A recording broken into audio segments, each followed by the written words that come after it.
Welcome back to the boring history for sleep, where the past drifts by slowly, one quiet detail at a time.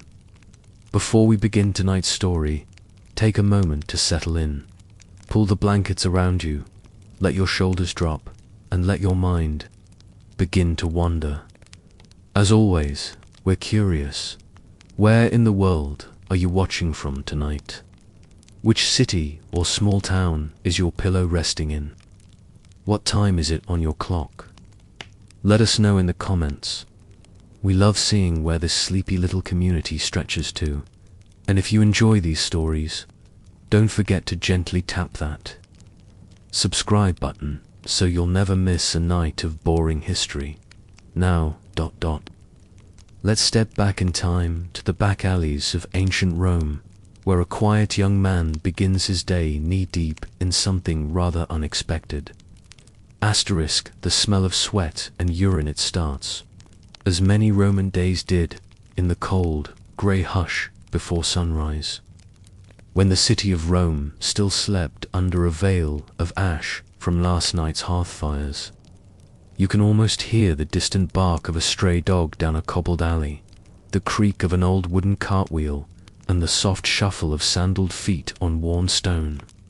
Somewhere near the Esquiline Hill, behind a row of crowded insulae, a young man named Gaius emerges from a dim courtyard, rubbing sleep from his eyes.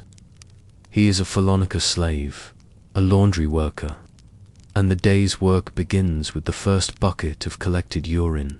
Yes, urine. In the Roman Empire, laundering clothing wasn't a glamorous affair. It was chemical, physical, and if you were unfortunate enough to do it professionally, very smelly. Fullers, the launderers of ancient Rome, used human urine as a cleaning agent. The ammonia in it acted as a natural detergent, breaking down oils and sweat stains that clung stubbornly to tunics and togas, and slaves like Gaius spent their days ankle-deep in it. Each morning, before the bustle of senators and merchants and matrons filled the forum, Gaius and his fellow slaves had to collect the contents of the public amphorae, tall jars stationed along the streets where citizens relieved themselves when nature called. These jars were not trash, they were city resources. So valued was their contents that the Emperor Vespasian even taxed the urine trade, and he was famously unapologetic when criticized. "Money doesn't stink," he replied.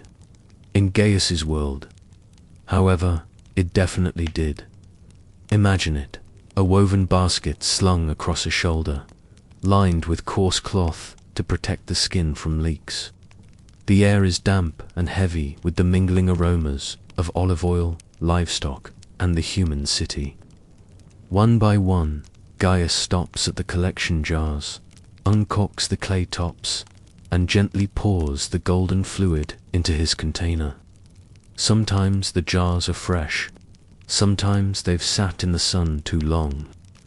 Either way, his nose long ago stopped reacting. The Phalonica itself, the laundry shop, is a small courtyard, sunken slightly below street level, surrounded by high plaster walls that flake in the summer heat. Here, the urine is dumped into large stone vats, and Gaius and the others begin the next stage of their labor. Treading, they step barefoot into the mixture of urine, water, and clothing, gripping the edge of the basin as they stomp up and down, left and right, like dancers in a grim, soapy ballet. The fabric resists. Some garments are thick wool, others stiff from use, all of them once worn by Rome's better classes. Gaius doesn't own a single one. The job is tedious. Step, press, lift, rotate. It can take hours. His legs grow sore. The soles of his feet sting from the rough stone bottom of the vat. What's curious is how routine this all was. The Roman laundry slave didn't live on the margins of Roman society. He existed within its vital infrastructure. Fullers were essential.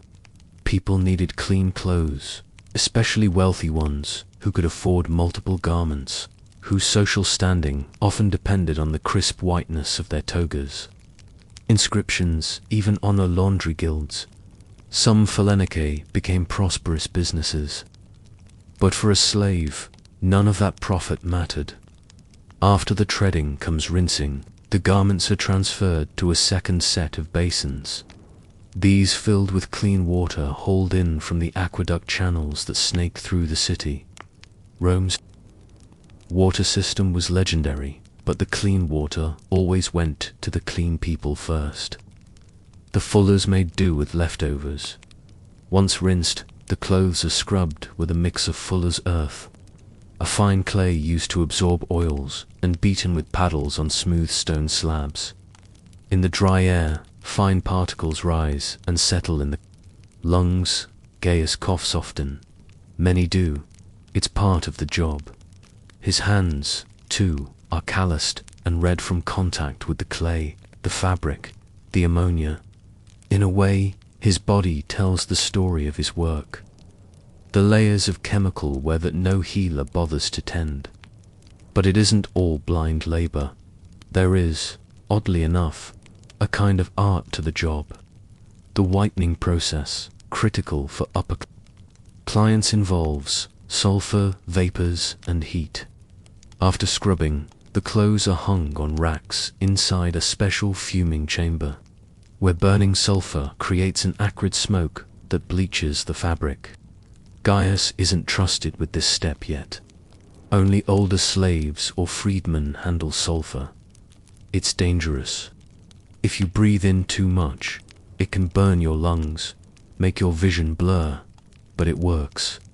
And when a client sees their toga returned pale and clean, they smile, not at Gaius, of course, but at the illusion of purity, at the whiteness that suggests they are above the dirtiness of the city. At night, Gaius sleeps on a pallet near the back of the Phalonica, near the drying lines. The scent of lye and old wool clings to the air. Sometimes the master locks the door from the outside, not out of cruelty, but to prevent theft. The garments are worth more than the people who clean them. Gaius does not dream often, but when he does, it's of open fields and cold springs, of walking barefoot in clean water. But you might wonder, how does someone like Gaius end up here?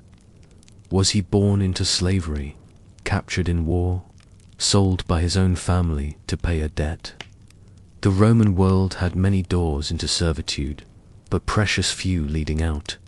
And what happens when, or if, someone like him earns his freedom? The path to freedom smells like sulfur as the pale Roman sun climbs over the city's clay rooftops. The Phalonica buzzes into its rhythm. The treading basins are quiet now, the urine long since used and drained, and Gaius sits on a low stool, his hands busy but his mind wandering. This part of the day, the sulfur bleaching, always fascinates him. In a chamber near the rear wall, older slaves prepare a series of shallow ceramic bowls. They sprinkle powdered sulfur into each one with the care of temple priests. The room itself is dark, closed tightly against the wind.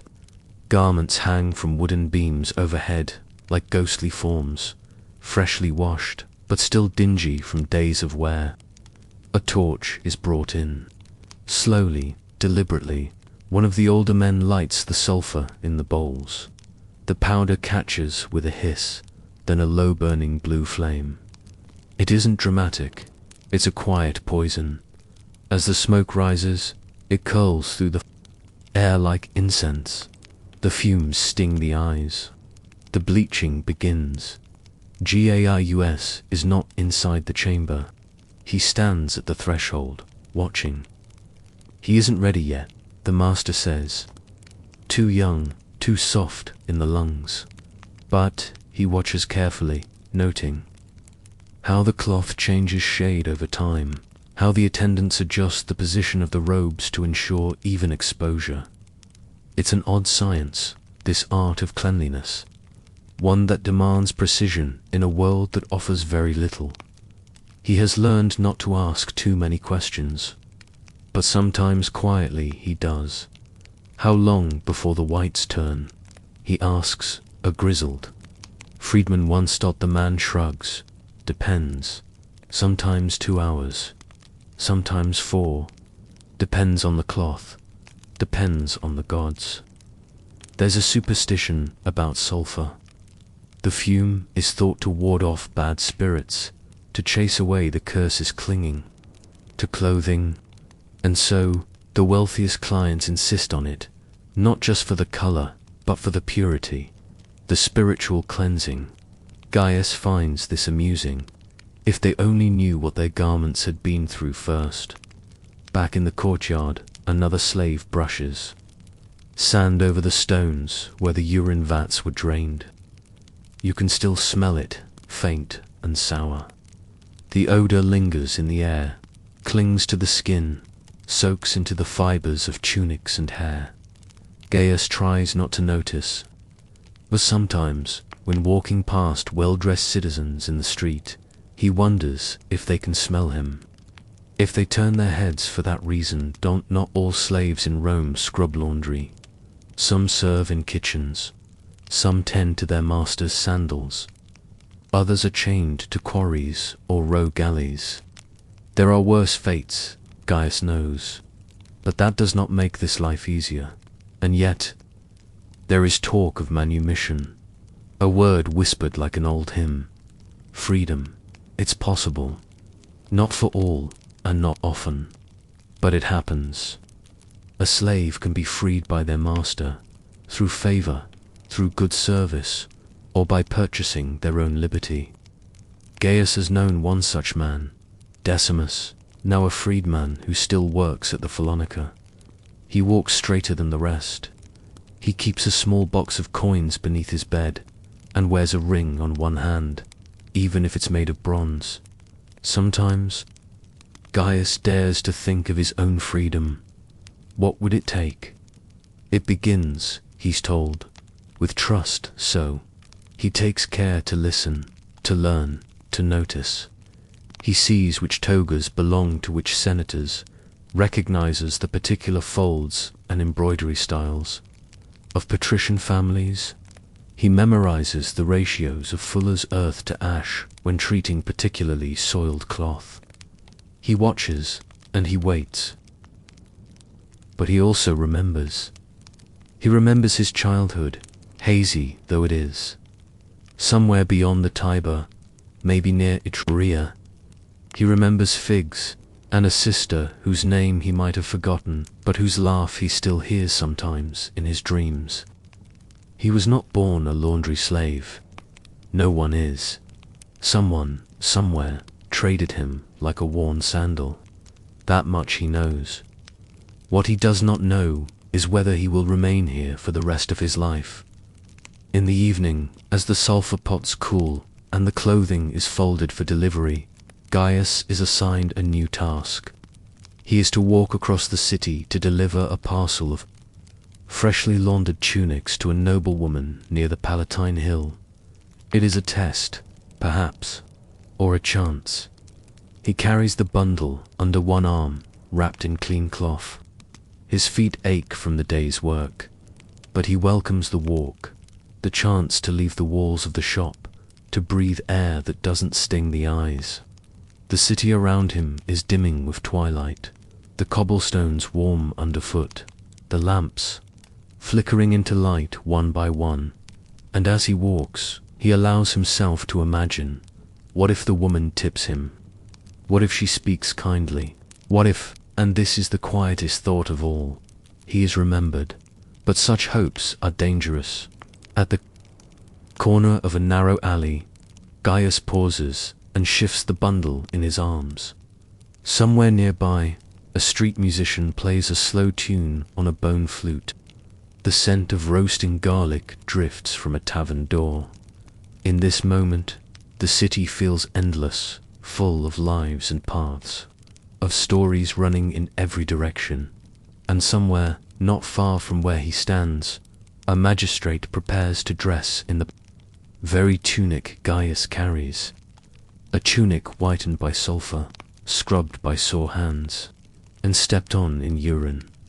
It is a strange world, and as he knocks softly on the door of the grand villa, he cannot help but wonder, ... will any of this, any of him, be remembered? The stain that would not lift the door creaked open, and Gaius lowered his head, eyes averted, as he held the bundle forward. A steward, lean, older, and more polished than any man at the Phalonica, took the linen parcel with a flick of his wrist, barely glancing at the boy who had delivered it. No coin was offered, no words were spoken. The door closed again, and that was it. The walk back to the laundry was longer, colder, darker. Roman evenings had a peculiar way of drawing the heat out of your bones, especially when your tunic was still damp from steam and sulphur. Gaius didn't rush. There was no supper waiting, only bread if it hadn't been eaten, and a shared mat in the corner of the servant quarters. His stomach growled in complaint, but the dull ache was familiar. When he returned, the shop was nearly silent. A single oil lamp flickered above the threshold, and the air inside still hummed with the aftertaste of soapstone, clay, and human sweat. The master's assistant waved him off, told him the work was done for the day, and so Gaius found a corner by the hearth, wrapped himself in a rough wool blanket, and lay down. But sleep didn't come easily that night. His legs throbbed, his fingertips were raw, and his mind was turning. He replayed the short delivery in his head, the quick motion of the steward's hand, the brief flash of marble behind the doorway, the sound of polished sandals on tiled floors. He imagined what it must feel like to own 20 tunics, to never know the scent of fuller's earth, to wear white without scrubbing your soul to get it. He sighed. Then, in a quieter moment, he smiled. Not all stains come from filth. Some come from persistence. Gaius had delivered the noble's parcel without dropping it. He had memorized the household's insignia, and he had returned on time. He made no mistake, and in a shop like the Phalonica, that counted, and that was how it began. Over the next year, Gaius was given more errands, first laundry, then messages, then payments to suppliers. He learned the names of streets, shortcuts through markets, which public fountains flowed longest in drought. He listened when the master cursed about cloth shortages and when clients complained about missed pleats. His world, once just buckets and basins, widened. One morning, after scrubbing a tunic marked with purple trim, a sign of senatorial rank, the master approached. "You," he said, "you're not bad, you've got a head." It wasn't praise. Exactly, but in Rome, it was close. More months passed. The laundries never grew easier, only more familiar. Gaius still stepped into the basins, sometimes, his legs strong, his skin permanently pruned from water and lye. But now he also balanced ledgers. He knew the cost of oil, the price of charcoal, the difference between Cilician linen and Alexandrian cotton. He kept receipts. He gained trust. And then, on a night not unlike this one, smoky, warm, buzzing with moths by the lamps, the master called him aside. "You've worked," he said. "You've learned. You've earned." He handed Gaius a small tablet, wax-covered, wrapped in cloth, and a name. A man who would sign the document, a notary, a price. It wasn't much, just silver coins, half of which the master claimed would be covered in exchange for Gaius staying another year to train the younger boys. But the meaning was clear. Freedom, real, legal. Recognized. Gaius nodded slowly. said nothing, because there were no words for that moment. Only breath. The next morning, the sun looked the same. Rome was still loud, still thick with the scent of old oil and spice, still too crowded. But it felt different. He felt different. He worked that year like he'd never worked before. He taught, he managed, he scrubbed. But each day, he counted backward. One fewer day until his name would no longer belong to someone else. And finally, it came. He stood at the notary's office, palms sweating, tunic clean but patched, and watched. As the master scribbled the final line, it was done. Gaius, the laundry slave, was now Gaius, the freedman. The scent of sulfur would never truly leave him. It had sunk into his bones, and he never forgot how to wash linen so thoroughly that even shame seemed to lift with the soap. But he no longer walked with his eyes on the ground. He no longer flinched at a shout. He had earned his name, and for the rest of his life, no matter what he became, a merchant, a scribe, a husband, he would remember that the path to dignity had begun not with glory, but with laundry, with urine and sulfur and silence, and with the quiet thought that even a man with wrinkled hands could one day unfold into something more. Story 2. The fireplace and the feather. How medieval inns tried to keep guests warm. Section 1. A bed, a brick, and a hope for warmth. There is a chill in the stone that no fire can banish. You feel it the moment you step inside, not just the kind of cold that stiffens your fingers, but the kind that lives in the cracks of medieval timber, soaked into the floorboards, curled around the rafters like smoke that forgot to rise. The kind of cold that makes even your thoughts feel brittle. And it is here, in a cramped corner of a roadside inn somewhere along the Canterbury Road, that a merchant wraps his cloak tighter and wonders, not for the first time, whether this journey was wise. The year is somewhere in the 14th century. The plague has come and gone, as it does in waves, and the roads are passable but not pleasant. Travel is slow. Inns are the necessary evil between cities, not quite welcoming, but safer than the woods. If you're lucky, they have ale. If you're very lucky, a fireplace. And on this night, the inn does, though it is barely more than a smoky pit in the wall, with logs that hiss like damp parchment and embers that pulse like tired hearts. There are no chimneys, just a hole in the ceiling, badly cut, letting the smoke argue its way out while most of it settles into your lungs. The merchant, whose name we will never know, sets his satchel on a rough wooden bench near the fire. The bench is warm slightly. Others are already there. A washerwoman with hands cracked from lye, a miller in shoes that squish when he walks, and a boy who looks too clean to belong here. No one speaks, or rather, no one speaks to each other. The inn is full of murmurs, but in these places, warmth is bartered in silence. Words cost breath, and breath makes clouds that fog your face. When the innkeeper finally arrives, hunched, soot-faced, wiping his hands on a linen cloth that once might have been white, he offers the usual list: bread, cold or warm; broth, thick or thin; cider, strong or stronger. And then, with a glance toward the loft, bed's got a feather. It is said with the reverence of a priest offering relics, for in medieval inns, beds were not taken for granted. A bed might be a sack stuffed with straw. If shared, it might be damp with someone else's sleep.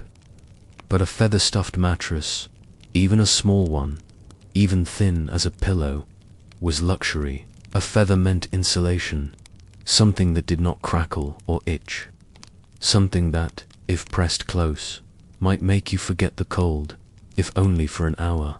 The merchant takes the offer. He pays in silver, which earns a grunt of approval. The washerwoman watches with something like envy, but she says nothing. The bed is up a narrow stair, so steep it feels more like a ladder.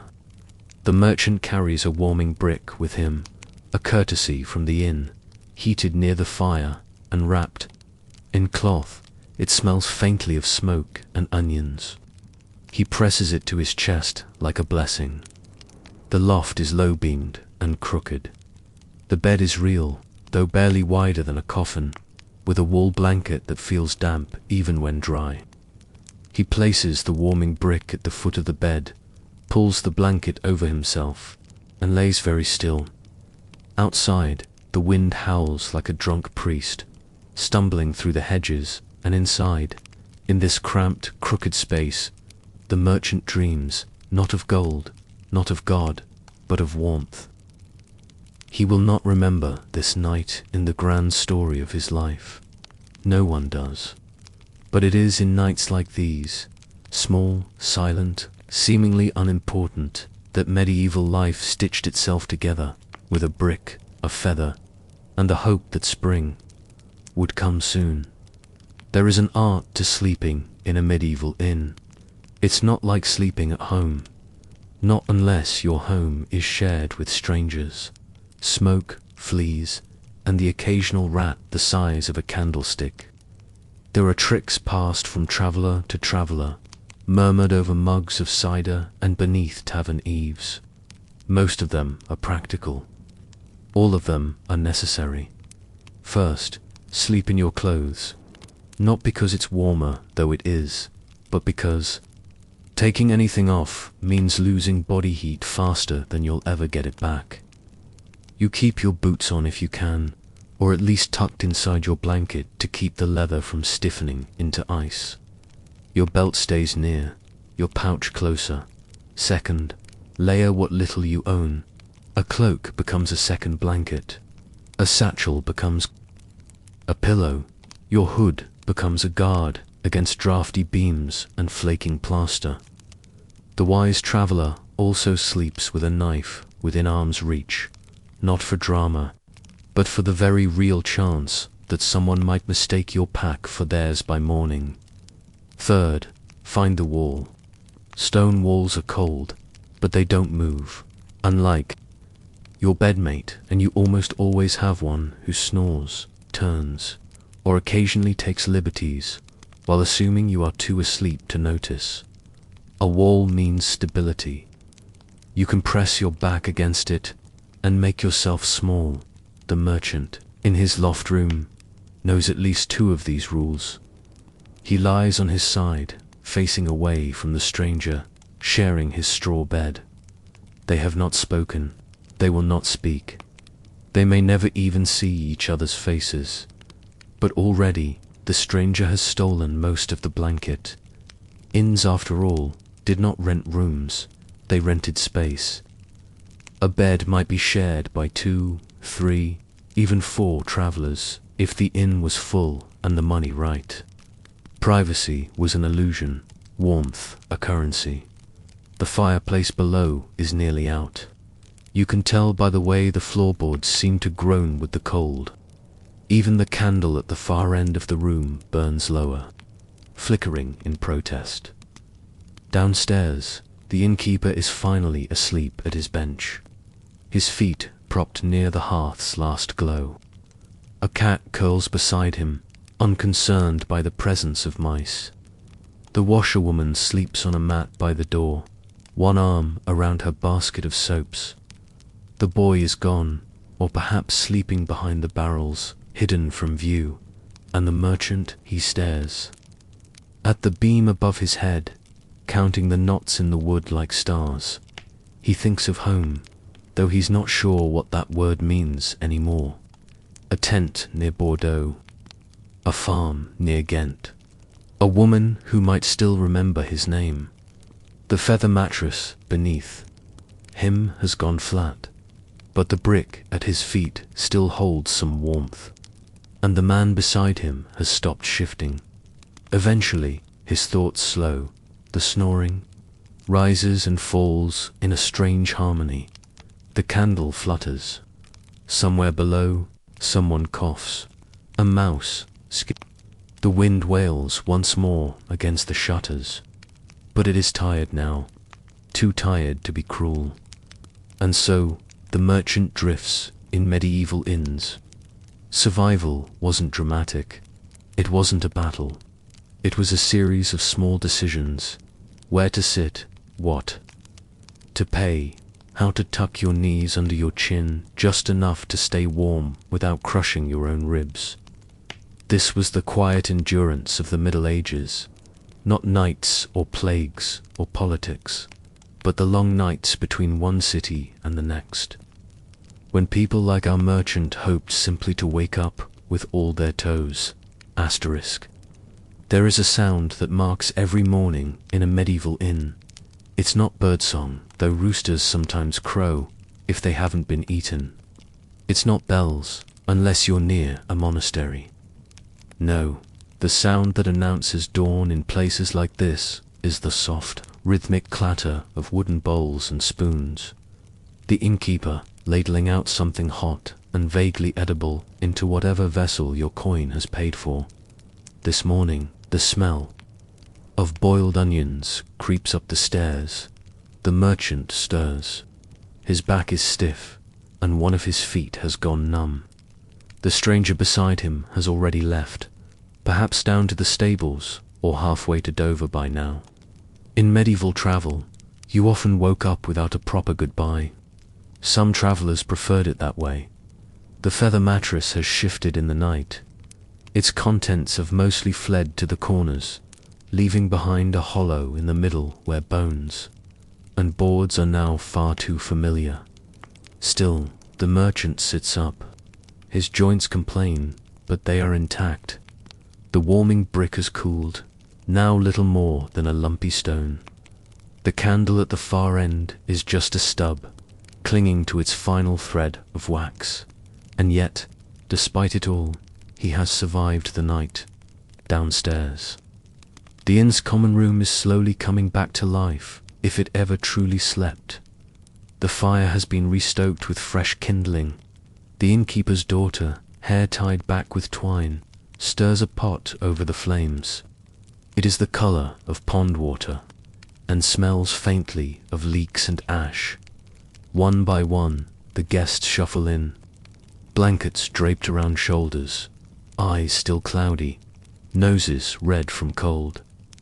No one speaks much, not yet. The morning after a cold night is a sacred hour. One does not waste breath until the broth is consumed. The merchant finds a seat near the fire, the same one he claimed last night.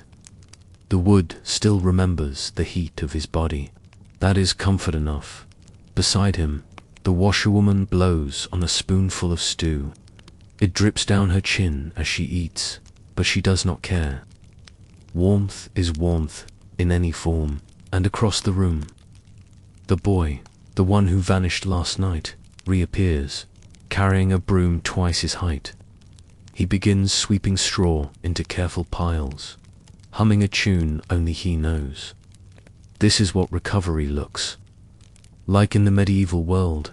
There are no grand gestures, no thick quilts or woolen coats, no breakfast buffets or morning newspapers.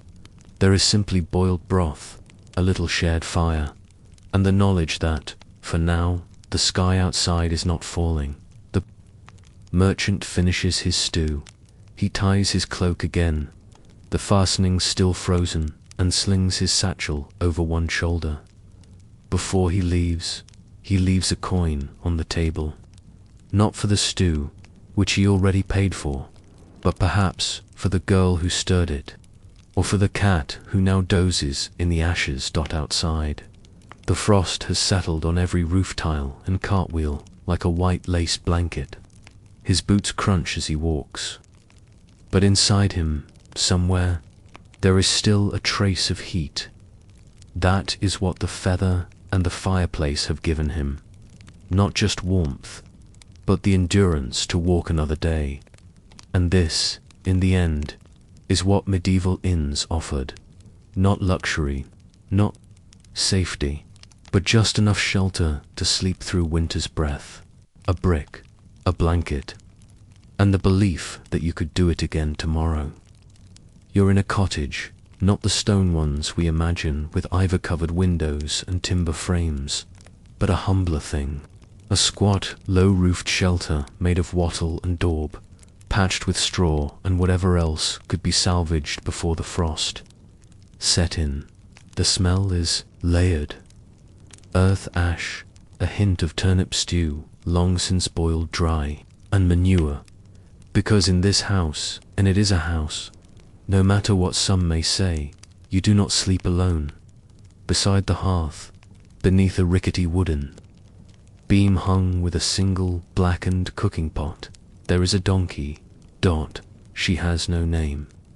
Or rather, she has many names. Old grey, brownback, that beast. They shift depending on the mood of the household. But every winter, no matter what she's called, she's brought inside. Not as a pet. Not even entirely as property. She is here for heat. It was common practice in many parts of medieval Europe for livestock to share quarters with humans. Not because of superstition or space constraints, though both played their roles, but because animals gave off warmth. The same warmth that made wool coats bearable, that made huddling a survival skill, and that turned manure piles into steamy, strangely valuable heaps. The donkey isn't alone. Of course, there are chickens too, nestled beneath an overturned basket near the fire. One or two scratch at the floorboards, searching for invisible crumbs. Their claws click softly against the dirt. A pig, perhaps, snorts gently from behind a crude partition of slats and cloth. You can hear her shifting content, comfortable, slightly warmer than a person might expect. This is not a barn. It is not a stable. It is home. The children sleep beside the hearth, bundled in whatever scraps of fabric haven't been turned into kindling.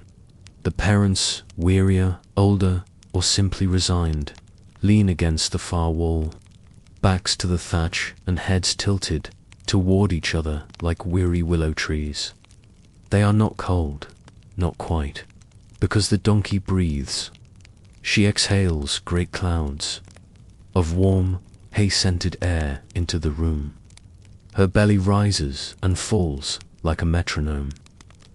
Her hide is thick, slightly damp where she was brushed clean before being brought in, and she radiates slowly, steadily, a heat that is as reliable as any fire and far less expensive. You do not light a fire every hour, but the donkey stays warm all night, and that warmth in this space means everything, even the stones on the floor hold a different temperature when she is near. This wasn't unique to one village or even one country. In Scandinavia, peasants built byres, structures that combined house and stable into one warm, shared chamber.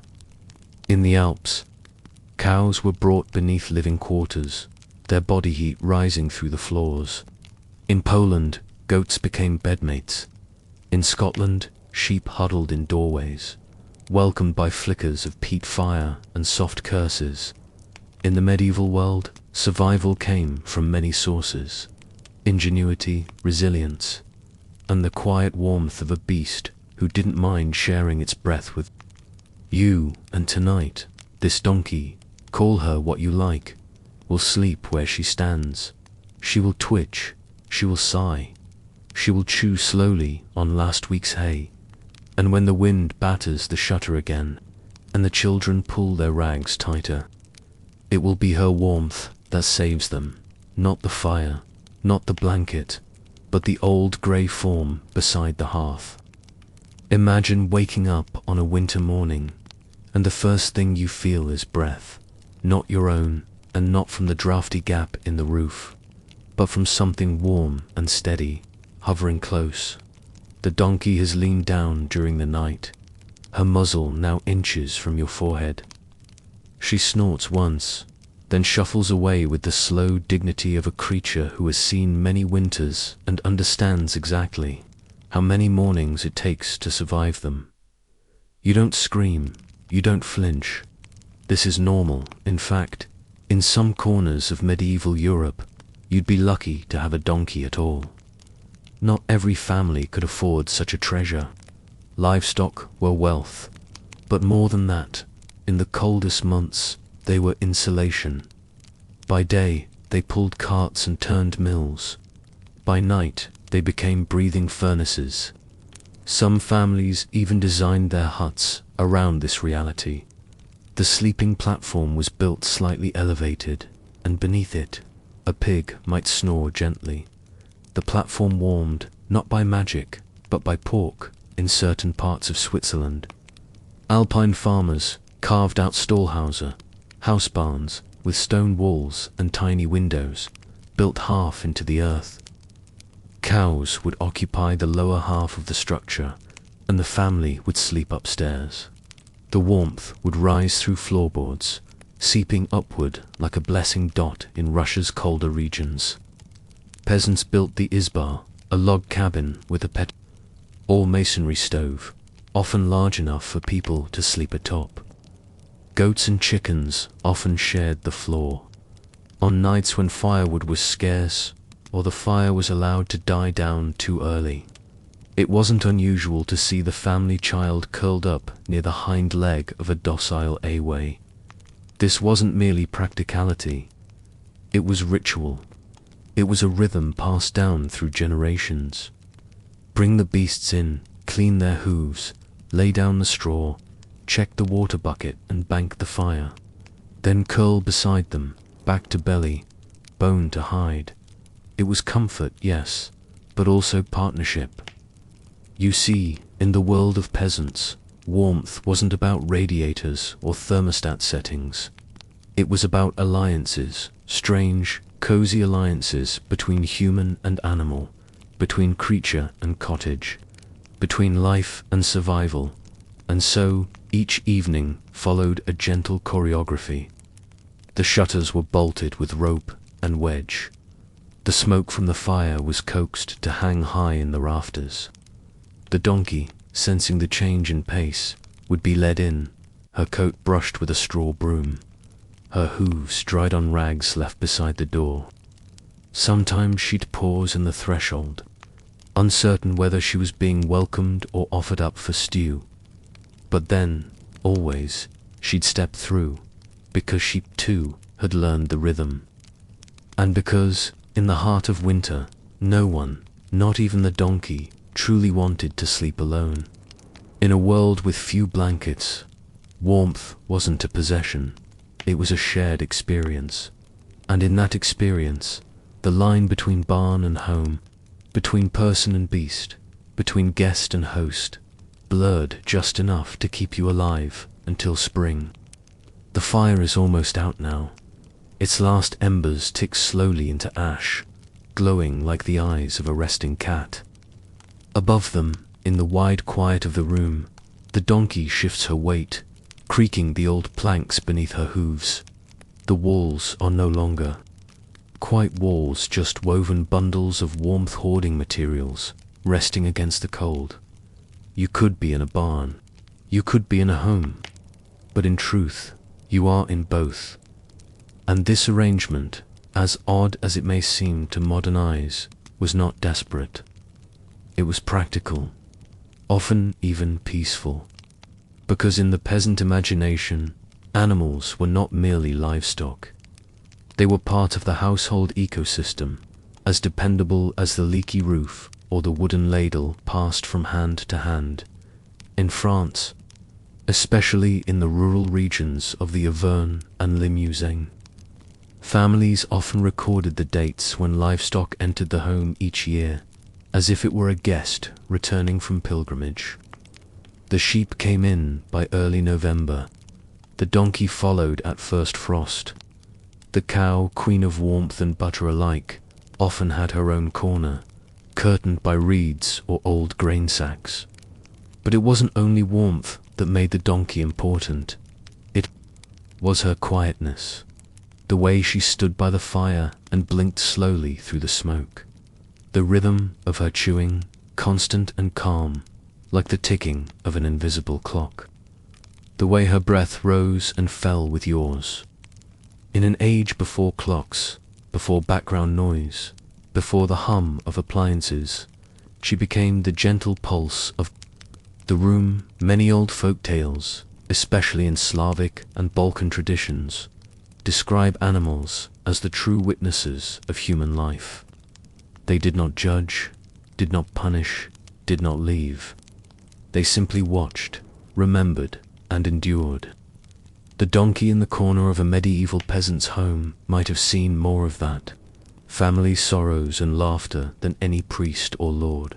Even today, archaeologists excavating rural settlements in Europe often find traces of this domestic closeness: hoofprints alongside hearthstones, manure layers beneath sleeping platforms, bits of chewed straw in corners far from the door.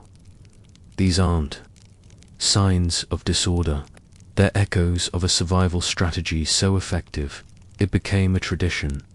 And when spring finally arrived, slowly, grudgingly, like a guest in muddy boots, the animals would be led back outside. Not because they were no longer loved, but because the warmth could now be found elsewhere. In the sun, in the wind, in the first brave leaf on the apple tree. Still, many old folk claimed they missed the donkey's presence when she was gone. The silence became too sharp, the shadows too lonely, because once you've spent a winter breathing beside a beast who asks nothing of you but space and warmth, whose great, round eyes watched over you like some silent steward of the snow, it becomes hard to sleep without her. And so tonight, in our story at least, she stains. She stands near the hearth, tail still, breath slow. Outside, frost creeps along the edge of the door, but in here all is well. The donkey is watching, and somehow the room is warm. It is evening, and the sky has folded itself into blue velvet. You are tired, your boots are damp, your hands are stiff. The wind, though not howling, moves through the trees with the unsettling persistence of something looking for a way inside. You see it in the distance. The inn, not the kind you might picture. No glowing tavern sign, no jingling bell over the door.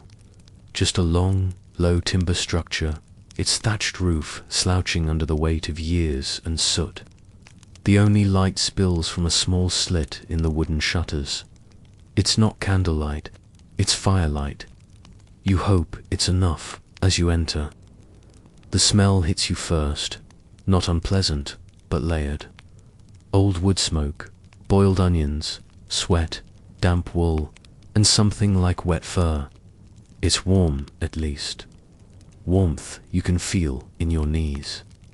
The innkeeper, a round-faced man with eyebrows like hedgerows, nods without speaking and motions to the hearth. There are already 2 travellers seated there. One is old, or perhaps just tired, with his head wrapped in what was once a white linen cloth. The other is sharpening a knife, not menacingly, just habitually, like someone who doesn't sleep well without the sound of metal on stone. You sit between them, the bench creaks, the fire flickers. You pull your cloak tighter and study the room. The medieval inn was not what modern travellers might hope for. There were no private rooms, no plush bedding, no hot baths. A single hearth served everyone, and beds, if they existed, were often just piles of straw. With all travellers assigned spots by seniority or the innkeeper's mood to conserve heat. Many inns constructed a central open fireplace that never truly went out. Even in summer, the embers smouldered, stoked by imboys and tired cooks. This hearth was not just for comfort, it was strategy. A fire in the center of a large room meant every soul, every draught, every damp sock and cough and whisper revolved.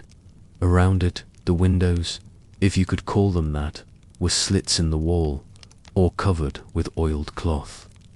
Glass was rare, expensive, and easily broken. More often, the walls themselves did the insulating. Thick wattle and ob, layered in. Mud and horsehair, patched with hay and sealed with cold fingers every autumn. But warmth. Warmth was earned. In some inns, warmth was communal, a shared experience. Travelers were expected to huddle close, often shoulder to shoulder, even with strangers. One in manual from 14th century Burgundy mentions the rule, "No man may strike another who snores, nor object to the heat of a neighbour's feet, lest he be denied board." And so here you are, in a room of silence and steam, breathing the same air as 10 others, grateful for the fire. Even as it spits a coal too near your boot, someone sneezes. The dog beneath the table growls, and then, satisfied, curls into a tighter ball of fur. The fire crackles on, and above it, nailed into the blackened beam, a feather dangles. You think, but every hearth tells a story, and feathers, in some places, were signs of superstition, of warning, or simply of warmth remembered. Why? Would someone nail a feather above a fire? Perhaps that's a question for the next part of the story. You glance at the feather again. It isn't just any feather. Long, pale, with a streak of soot across the shaft. It hangs limp, dangling slightly in the heat rising from the fire. It's not there by accident. The nail through its quill is deliberate. The placing directly above the hearth is symbolic. The man sharpening his knife notices your gaze and chuckles. They say it belonged to the goose that saved a merchant from freezing. Or maybe it was cursed. Depends which traveler you ask. He doesn't elaborate. He doesn't need to. Inns in the medieval world were not just places to rest. They were stages. Every beam, every creaking floorboard, every object on the mantel held a tale half-true, often reused, sometimes invented. These tales kept guests talking. Talking kept them awake. And wakefulness, ironically, often helped people forget the cold, the feather. Perhaps it was a warning not to fall asleep too far from the fire. You look around. The fire has drawn a semicircle of sleepy men and women. Their faces flicker in amber light. Their clothes steam faintly from melted frost. One cradles a wooden bowl. Another has removed her boots and placed them, daringly, right near the embers. No one complains. The rules here are unspoken but universal. Don't block the heat, don't speak too loud, and always move when someone colder arrives. In many parts of Europe, particularly in England and the Low Countries, innkeepers kept extra embers tucked in iron pots called chafers.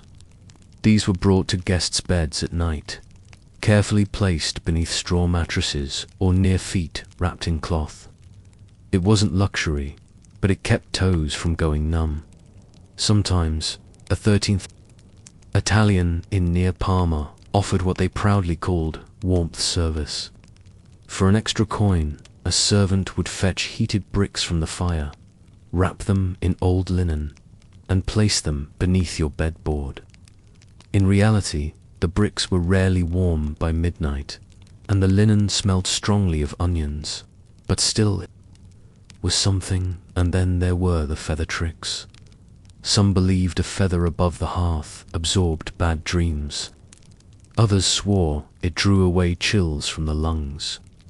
In Norse regions, some families hung raven feathers to frighten the night frost, treating the cold like a spirit that could be tricked or chased off. Still others thought feathers marked a past tragedy, a guest who froze too far from the fire, a warning etched into soot and pinned above the source of survival. You shift closer to the fire. The feather spins gently in a draft. You wonder what stories it has heard. Because in medieval inns, the fireplace wasn't just for warmth. It was the heart, the light, the witness, and sometimes it was the only thing standing between a peaceful night's rest and not waking up at all. Outside, the wind hammers once against the shutters. Inside, the fire crackles in answer. The feather does not move, but it's still watching. The last log has cracked. It sits in the fire like a curled old man, hissing softly, glowing along one side. The flames no longer leap, they linger. And around the hearth, the room has begun to still. Someone has fallen asleep against the table, leg, their cheek pressed into folded arms. Another guest is wrapped in a patched wool cloak, knees to chest, staring at nothing in particular. Only the knife sharpener remains upright, though he's set the blade aside. Even his hands have gone quiet. The warmth is no longer new. It's settled into your bones. It isn't the roaring comfort of a blazing fire, but the ache's soft hush of lasting heat. You feel it behind your ears, in the joints of your fingers, along the side of your foot where your boot pinches. It's a lived-in warmth, not grand, but deeply human. This is how people survived winter in the medieval world. Not by comfort, but by habit, by ritual, by knowing exactly when to bring the sheep inside, when to wrap the bread in cloth, when to share a bedroll, when to lean in closer to the fire and not flinch at another's nearness. The fear of freezing was always there, but so was the fire, and so was the feather above the hearth. It still swings slightly. Its soot-streaked quill is black now in the low light, but it hasn't fallen. You start to understand. This inn, this hearth, this cluster of people barely speaking but breathing the same damp warmth. It isn't just a scene. It's a survival machine, a centuries-old tradition of shared space, of managed cold, of paying attention to heat the way others might pay attention to time. In many places, even royalty envied the peasants' knowledge of how to sleep through. The winter castles had drafts, stone walls leached body heat. Nobles had tapestries and braziers, yes, but few had the tight animal-tented, fire-warmed knowledge of a good night's shelter like those who passed winters in shared, smoky rooms. Some, old in records, even kept fire logs, not of wood, but of behavior. Notes from the 15th century in a Flemish inn include entries like, "Two guests moved too close to fire and argued over bread crust. Feather fell, hung it back. Guests unsettled. Dog stole heat. Not returned since." Even then, they knew the importance of ritual, of symbol, of small warmths remembered. Tonight, you will sleep close to strangers. Your pillow is a rolled-up cloak. Your bed is a section of straw no wider than a plank. But you are warm. The fire still breathes. The feather still watches. And if you wake in the night to find the dog curled at your feet or the knife sharpener snoring near your head, you will simply sigh and shift and sleep again. Because this is what winter asks of you: to huddle, to breathe, to share heat with whoever is near, and to trust for just one more night that the fire will hold. The sky is still a faint blue haze when you wake. There are no buttons, no zippers, no elastic bands. Yet somehow you are expected to be dressed and presentable before the second hour. You sit up slowly, careful not to wrinkle your tunic, or rather, the rectangular linen cloth that will become your tunic once it's correctly pinned. Your slave, if you're a Roman citizen of status, has already warmed the basin of water and placed your sandals by the door. If you're a craftsman or merchant, perhaps your spouse or child has risen before you to start the charcoal fire.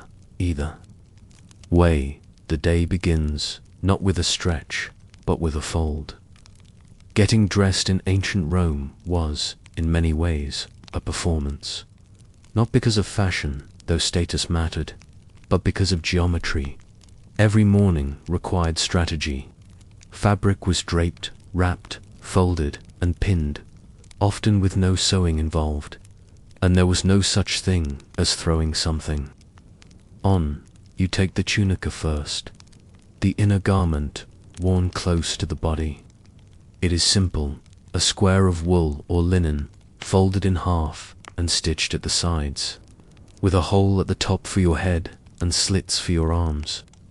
If you're wealthier, it has stripes called clavi, running down the front, a signal of your class. But the real challenge comes next. The toga, you sigh. The toga, the great, impractical, deeply symbolic outer garment, was a semicircular length of wool, about 6 meters wide and 2 meters high. Wearing it correctly meant wrapping it just so, letting it drape over one arm while still showing the stripe that declared your rank, and ensuring it did not touch the ground. Toga wearing could not be rushed. In fact, some wealthy Romans employed a specialist called a vestiplicus, a professional toga draper. His job? To make you look like a citizen of Rome without tripping. If you're a woman, your attire is equally wrapped and layered. The stola, worn over the tunica, is often sleeveless and long, held at the shoulders with brooches or pins. Over this, a palla, a cloak, might be draped around your head and shoulders before stepping outside. You adjust the fibula, a bronze pin, shaped like a safety clasp at your shoulder. You try not to prick your finger. Buttons, after all, haven't quite arrived yet. Or rather, they exist in small decorative forms, bone discs sewn onto sleeves, or carved toggles on military cloaks. But they are not functional closures.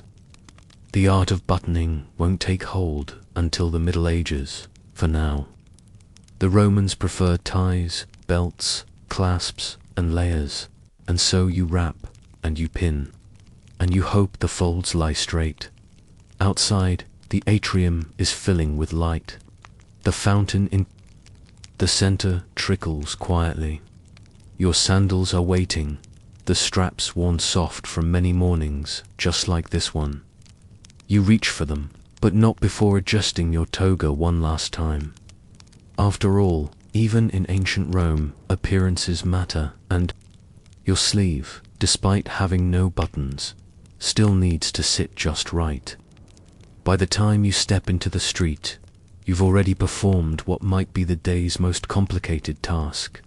Dressing, your shoulder aches slightly from where the toga sits heavy, pressed by the folds of wool, and the weight of dignity. It's not just clothing, it's citizenship, display, ritual, and law all in one.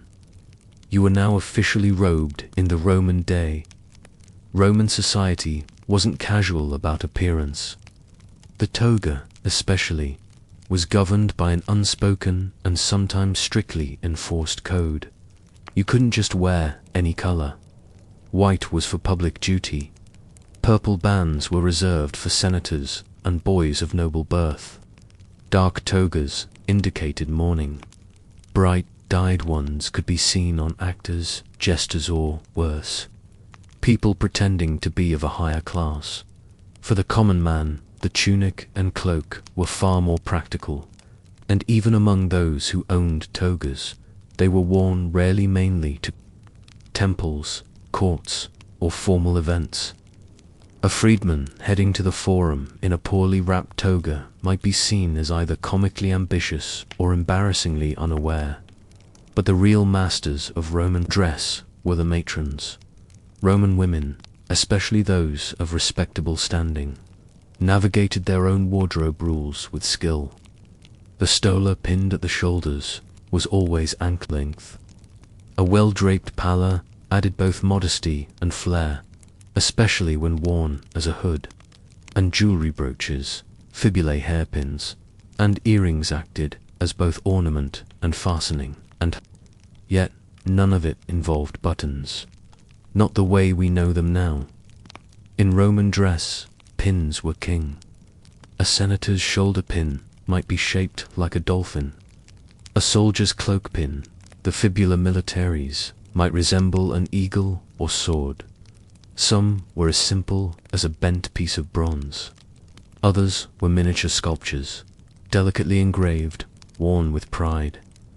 Some archaeologists say these fasteners were the Roman version of a modern fashion labella, flash of identity pinned over the heart.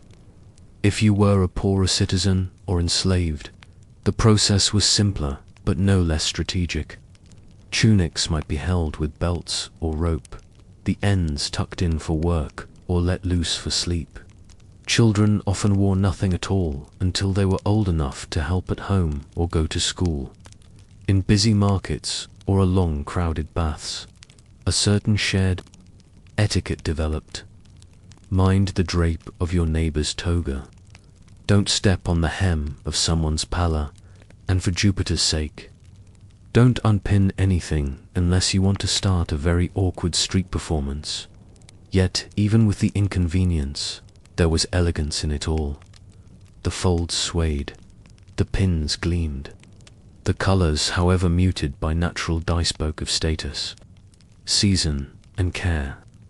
To be seen in public was to be wrapped in meaning. A young boy runs past you now, his tunic fluttering just above his knees. No pins, no fussy, hasn't yet earned the toga virilis, the white adult toga. But one day he will stand like you, arms outstretched, waiting for the first heavy wrap of adulthood. For now, he's content with freedom. You, on the other hand, adjust your shoulder and try to keep the folds from slipping. It is a delicate balance, like everything in Rome. The sun has dipped behind the tiled roofs of Rome. A pale orange haze lingers across the atrium tiles, and the marble floor beneath your feet begins to cool. The day is finished, or nearly so, and so begins the slow, deliberate act of undressing yeomen. Garments, wrapped with precision and held with bone, bronze, or iron pins, were not meant to be tossed off in a hurry. Doffing one's toga or the heavy folds of a stola was almost as ceremonial as putting it on. The wool had stiffened slightly from body heat and dust. The folds bore the subtle creases of movement, the scent of smoke, the faint weight of the day's burden. The toga, in particular, was an outer shell. Removing it left you lighter, smaller, somehow softer. You fold it carefully, laying it on the cedar chest. No matter your station, senator, merchant, clerk, or craftsman, you know better than to let it wrinkle. And now, in the quiet of evening, you might switch into the synthesis, a light, informal tunic worn only at home, sometimes brightly colored, a whisper of rebellion from the rules of Rome. It might be blue, a luxury, or dyed with madder, root for a rusty red.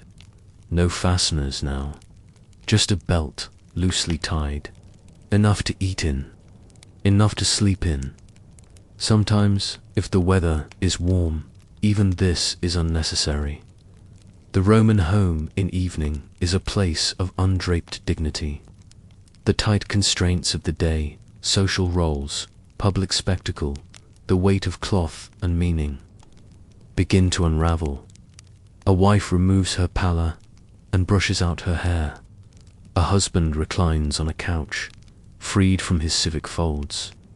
A child sleeps curled in an old wool tunic. The pins are gathered in a clay bowl by the door. It's here, in this final moment, that we understand something oddly beautiful. buttons, the tiny circles of sonon convenience we now take for granted, were not needed in Rome, not because they weren't known, but because they weren't wanted. They suggested haste, permanence, the kind of closure that removed the need for art, effort, or care. For the Romans, every day began and ended with ritual. The folds of fabric were like sentences, and pins were punctuation, not finality, but pause, choice. And though the empire would one day fall, its clothing habits, loose, draped, open-ended, would whisper their way through centuries to the tunics of medieval peasants, the cloaks of monks, even to modern graduation robes and judicial gowns, odd descendants of togas. Also you lie down now, robed in nothing more than linen and tiredness. Your pin rests on the table beside a flickering lamp. No buttons have been fastened, nothing has been zipped or snapped, and yet, somehow, you've been clothed all day. As the lamp dims, you remember a phrase the philosopher Seneca once wrote: "No man wears a toga in sleep, for sleep is the republic of the naked soul." He was not wrong. It begins, as most days in Constantinople do, with the distant clang of a church bell and the shuffle of sandals across damp cobblestones. You rise early, not because you must, but because everyone else does. The streets of the capital are already murmuring, market stalls creak open, a donkey complains near a bakery. Somewhere down the hill, smoke curls upward from a stone oven fired since midnight. It smells of barley and flour, bitter yeast and ash. The city, as always, is hungry, and so are you. But you don't bake the bread. You tax it. You're a setelogos, an officer of grain, one of many low-ranking bureaucrats tasked with managing the Byzantine Empire's most critical resource, food, specifically the bread ration, or annona. This isn't glamorous work. There's no gold-trimmed robe, no sword at your side. You carry a wax tablet, a dull stylus, and a pouch of pebble counters. You've memorized the daily quotas, the approved weights, the authorized recipients. As you walk through the outer neighborhoods of Constantinople, you pass homes made of timber and lime plaster, neat and square, with drying herbs in the windows. People nod to you, but no one smiles. A bread tax collector is useful, but never popular. You know this road well. The bakery near the old aqueduct pays late. The one beside the vinegar merchant undermeasures its loaves by a hair. You'll have to check both. But before you do, you pause at the million, the empire's milestone marker, a worn marble arch that tells you exactly how far you are from every corner of Byzantine land: Alexandria, Antioch, Jerusalem, Thessaloniki. All of it feeds this city, and from here you move slowly east, toward the bakery district. The bread tax isn't paid in coins. It's paid in loaves, or, more accurately, in the promise of loaves. The empire regulates grain tightly, especially in a city like Constantinople, which can't grow enough food to feed its hundreds of thousands. The state ships wheat from Egypt, Sicily, and the Black Sea, and every ounce must be tracked, milled, baked, distributed. Some goes to the army, some to hospitals, some to orphanages, and some to those on the official poor lists, the tochoi, and it's your job to ensure the numbers match, that the millers report their flour correctly, that the bakers need enough dough, that the people get their share. You check the public scales as you walk, gently brushing off a thin layer of flour with your sleeve. Each is set into stone, round and rusted with age. You dip the lead counterweight into its pan and watch for the balance, too light by an ounce. You note it, it's not much. And tomorrow, it may be even again. But the ledger must be honest. The legathits to Genaku at the fiscal office checks every report, and a slip could mean a fine, or worse. And so the morning goes. Cool air, warm bread, and the scratch of your stylus across wax, one bakery at a time, one loaf at a time, and all the while the great domes of Hagia Sophia watch quietly over the city, as silent and round as the scales in your hand. By midday, the city grows louder. Vendors shout beneath arched colonnades. The smell of roasted garlic, onions, and fish broth clings to the warm air. At the bakery stalls, queues form in their usual slow shufflemen in patched wool cloaks. Women in linen wraps. The occasional soldier with a faded bronze badge. They wait for their ration. You lean against the frame of a brick oven house and scratch notes into your tablet. The baker before you is a broad-shouldered man named Theodulus, his apron covered in flour, his hands dusted like marble statues. He's been on the city's books for 22 years, to wives, for daughters, always short on grain, always long on excuses. He gestures to a wooden counter stacked with bread. 38 loaves, he says, each one weighted right. You may check. You do. You always do. Each loaf is oblong, dark-crusted, with a cross scored on top, not for religious reasons, but for splitting evenly.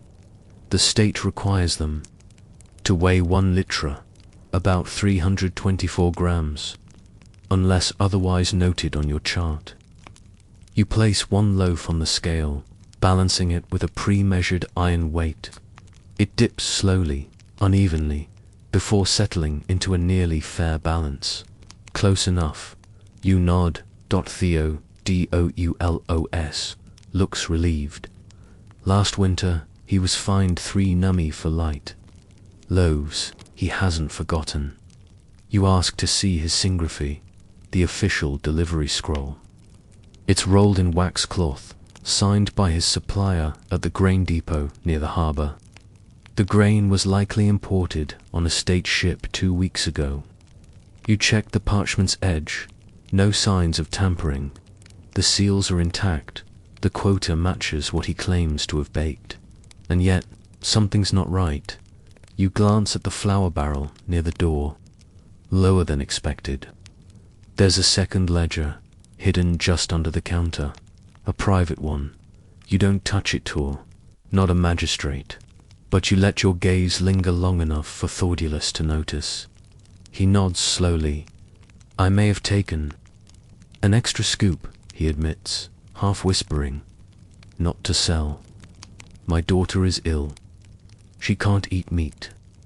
You pause. In Constantinople, the law is sharp, but mercy, sometimes, is sharper. You mark down the count, slightly adjusted. You note the flour discrepancy, but omit the fine. You know your supervisor will look over the scrolls tomorrow, but not too closely. This is the rhythm of bread and duty in the Byzantine Empire. The streets hum as you continue. Along the mazy road, rich men pass in curtained litters. You cross. Paths with a monk carrying 2 loaves in a linen sack, likely from a church ration station. You nod, he nods. Bread binds all here. And you think, quietly, of how much unseen effort goes into a single meal. Not just sowing and reaping, but grinding and kneading, not just the baking, but the counting, and beneath it all, the memory of past famines, the fear of riots, the weight of feeding a city too vast for its land to feed itself. It's humbling. In a city of mosaics, domes, and golden courts, it's the dull grey of flour that keeps the lamps burning. You sit on a low wall and open your own ration loaf. Still warm, you eat slowly. You chew the crust, and you wonder, not for the first time, how long can this system hold? By late afternoon, the city leans into its golden hour. Sunlight scatters through the high windows of porticos. Shadows stretch long across the flagstones. The pigeons atop the basilica roof have quieted, and the scent of the sea drifts gently. Inland, you tighten the leather strap on your grain pouch. The day is not yet done. Your last visit of the day takes you to the Church of the Holy Unmercenaries, an aging structure tucked between a bathhouse and a merchant guild hall. Here, the bread tax plays a different role. You're not inspecting for quotas or shorted weights. You're delivering. The orphanage attached to the church receives 6 loaves per day from the public annona. It's a small ration, but dependable. The priest, Methodios, is waiting in the courtyard. His robe is threadbare, his sandals tied with strips of cloth. He nods respectfully, holding open a clay bowl with his wide square palms. You remove 6 marked loaves from your sack and place them inside, one by one. No scales here, no scrolls, just trust. He blesses you softly, not with words, but with a glance. It's a good harvest year, he murmurs. I'll pray for the millers. You nod, and as you turn to leave, a quiet moment interrupts your thoughts. A child watches from a nearby bench, maybe 9 or 10 years old. Her tunic is too big, her eyes too large. She clutches a worn doll made of twine and barley husks. She doesn't smile. She just watches the bread, and for a moment you remember something. Your mother, years ago, pulling crust from the heel of a rationed loaf, soaking it in wine to soften it. She never ate first. You mark down the delivery on your tablet, but your stylus feels heavier now. The walk back to the fiscal office is uphill. The streets are calmer, but your mind isn't. You pass a grain warehouse with its door ajar and smell the raw scent of unground wheat. You note it, of course. You always do. You step into the stone hall of the Nikon, where junior clerks in ink-stained robes hum softly over ledgers. You place your wax tablet in the collection tray. You'll smooth it tomorrow. For now, it stands as proof. You've counted bread, but not just counted. You've weighed intention. You've measured honesty. You've assessed mercy and law. No one will write of you in the chronicles. You'll never be remembered in sermons or poems, but every loaf that reached its mouth today passed under your gaze, and in Constantinople, the empire's beating heart that matters as the sun vanishes behind the dome of the great church. The bells toll again. The shift changes. New collectors rise. The ovens cool, and once again the city sleeps on a full belly. You cross your arms, take a breath, and step out into the dusk. It is well past nightfall in the village of Lindum. The road is crusted with frozen mud, the air sharp with the scent of chimney soot and livestock sweat. In the distance, an inn's crooked wooden sign creaks in the wind, a painted goose barely visible beneath decades of smoke and weather. Its name, the Feather and Flask. You arrive with your cloak drawn tightly and fingers stiff. The candlelight from the windows is welcome, flickering orange through oiled parchment panes. Inside, a single fire crackles beneath a long stone hearth. The inn smells of bread crusts, damp wool, and last night's ale. This is where travelers, merchants, pilgrims, and peasants alike pay not for comfort, but for survival. The innkeeper, a woman named Aldrida, greets you with a half smile and a nod. She's in her 5th decade, wearing a layered apron speckled with flour and soot.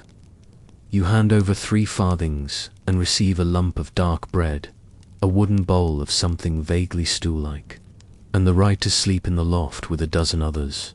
There are no rooms. There are no mattresses, only straw bodies. and a kind of unspoken understanding. She waves you up the creaking ladder, and you rise into the loft, a low-ceilinged, hay-strewn space, dimly lit by candle stubs jammed into old bottles. Men and women lie on their cloaks, wrapped in whatever fabric they own. Some have boots still on. One holds a ferret against his neck for warmth. Someone else is using their satchel as a pillow. You find an open patch near the wall, next to an old man who smells faintly of onions and prayer. He's already snoring. You settle in, using your travel sack as cushioning. The straw is dry, but prickly. There's a faint breeze slipping through a gap in the boards. Somewhere below, the fire flickers, though it won't reach this floor, with anything more than a whisper of heat. And yet, this was typical. In medieval inns, comfort was a rare luxury. Warmth came not from fine linens or hearths in each room, but from proximity to bodies, to beasts, to smoke. Sometimes wealthier. Guests paid for a better spot, closer to the chimney flue, or under a shared wool blanket. But most nights, guests huddled like animals in a barn. If you were lucky, you'd get a wall to lean on. If not, you'd curl like a cat and pray no one rolled onto you in the night. There were customs, 2 unspoken rules of sleeping order: turn-taking near the fire, and etiquette for snoring too loudly or kicking in your sleep. Arguments could break out, especially in winter, when even thieves and tinkers became territorial over inches of warmth.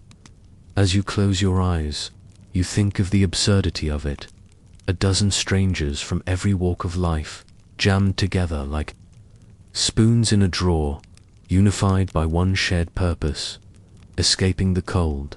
And somewhere in the distance, church bells mark midnight. One by one, the coughs settle. The fire below gives its last pop, and the only sound left is the steady rise and fall of breathing rough, tired, human. The next morning arrives not with birdsong or sunlight, but with a man sneezing directly into his own beard. It is still dark. The air inside the loft is close, sour with sleep and wood smoke. You feel the stiffness in your limbs from the straw, and the thinness of your cloak. There are murmurs below, the shuffle of feet, the clang of a ladle against a pot, and Uldrida shouting at someone to stop stealing bread crusts. A boy descends the ladder from the loft and slips out into the chill. Dawn. You, however, linger, your mind still fogged from the cold night. It takes a moment to register the strangeness. Despite the discomfort, you did not freeze. You slept. This was, in its way, a form of genius. Medieval inns, often just converted. Barns, alehouses, or extended family homes weren't designed for comfort. They were designed for preservation. Warmth was a strategic puzzle, solved with whatever tools society had available. Take, for instance, the hearth. The fire wasn't placed at the edge of the room or tucked into a dainty fireplace. It was central. Massive, open, sometimes dangerous, but undeniably effective. It radiated heat in all directions. Even its ashes held warmth into the early hours above it. Vents or smoke holes in the roof, primitive chimneys, pulled smoke up and out while still allowing some of the warm air to rise into sleeping. Spaces like the one you just left, that loft you slept in, not an accident. Warm air, even weak and smoky, rose. Those 2 poor to sleep in beds below found themselves marginally warmer up high. Then there were the walls, not made of solid stone, as in castles, but often of wattle and daub-woven sticks, plastered with mud and straw. These materials weren't just cheap, they were insulating. Kept dry, they could retain warmth surprisingly well. Combine that with rush mats, woolen hangings, and fur-lined window shutters, and you had something close to a medieval insulation system even the thatched roofs often scoffed at today. Trapped heat. Straw held warmth in its dry cores. Mice loved it, yes. But so did people, even if they'd never admit it. And let's not forget the livestock in smaller inns or roadside hostels. Animals were often stabled beneath the same roof as the sleeping guests, chickens, goats, even pigs, all radiating body heat into the shared airspace. In winter, it was not uncommon for a merchant to wake beside a donkey chewing cud. Their breath hung in the air like a cloud, mingling with yours. There were also clever tricks, pebble-warmed cloths, heated bricks tucked beneath straw mats, shared cloaks, and in wealthier inns, warmed feathers sewn into patched linen, creating proto-duvets. A feather bed was a status symbol, but even more so, a rare delight, soft and heat-trapping. If you were lucky enough to land one, you might just sleep without trembling. Yet the heart of the warmth wasn't the brick or thatch or clever architecture. It was people jammed together by necessity, breathing warmth into shared space, huddled and humbled. This was not the solitude of modern hotels. No do not disturb signs or private temperature control. This was a symphony of shared snoring and the occasional elbow to the ribs. But it kept you alive, and that, in medieval winter, was the point, as you finally stand, brushing the straw from your tunic. A man with frost in his beard hands you a cup of something warm, possibly ale, possibly watered broth. You nod in thanks, and descend the ladder. The fire in the main room has been stoked anew. It's roaring now, and the inn, cold, creaky, imperfect, begins to hum with life again. Later that same morning, you're sitting on a creaky stool beside the hearth, nursing a half-burnt crust of bread and sipping something that tastes vaguely like boiled onions. The fire crackles with the familiar rhythm of comforting old friend. In an era when firewood was both luxury and lifeline, around you, the inn is stirring. A merchant tightens the straps on his worn satchel. A young washerwoman with chapped hands rolls up her woolen sleeves, preparing for another day of scrubbing. Linens in water cold enough to make your bones ache.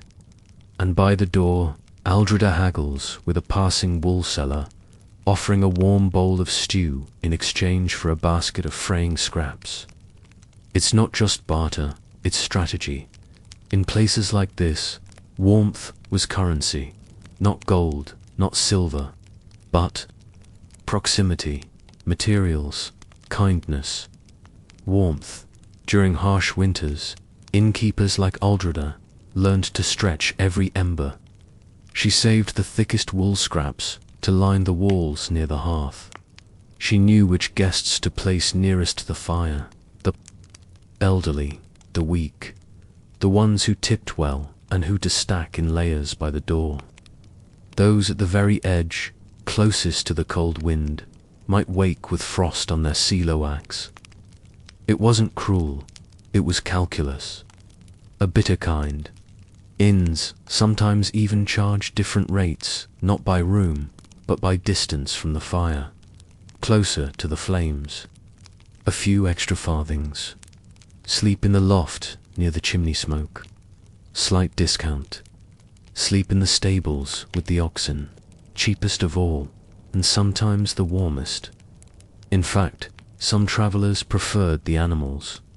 Oxen gave off more heat than men, and while they didn't snore or steal your blanket, they occasionally mistook your bedroll for straw. Still, there was a certain comfort to sleeping beneath the low roof of a stable, tucked between breathing beasts, the sweet scent of hay, and the knowledge that no one would ask for payment at dawn. This economy of warmth also shaped social interactions. People who would never speak to one another in daylight, a scribe and a ditch digger. A baker and a beggar might huddle together under the same tattered quilt, sharing body heat and awkward silence. In a medieval inn, the warmth of another human being wasn't intimacy, it was strategy. Sometimes these cramped conditions led to grudges, other times friendships, or at least tolerance born of frostbite prevention. And then there was storytelling. The true fireplace currency. With everyone pressed close, someone inevitably began to talk. A fable, a family memory, a ghost story, a tale of a saint who once walked through snow barefoot and never caught a chill. These weren't just distractions, they were warmth too. Not the kind that toasted your toes, but the kind that reminded you why surviving another frozen night was worth it. By midday, the fire is lowered, and guests begin to trickle out into the brittle sunlight. Some head west, toward the next village. Others south, toward trade roads and frost-covered fields. You stay for just a moment longer, watching Aldrida sweep ash from the hearth with a stiff bundle of straw. This, in draughty, loud, cramped, has done something remarkable. It kept a dozen strangers warm through the night. New velvet curtains, no coal furnaces, no privacy or peace, just straw, smoke, and each other. And somewhere in the rafters, a feather, half burnt and twitching, in the wind drifts down like a memory. Welcome to Thebes.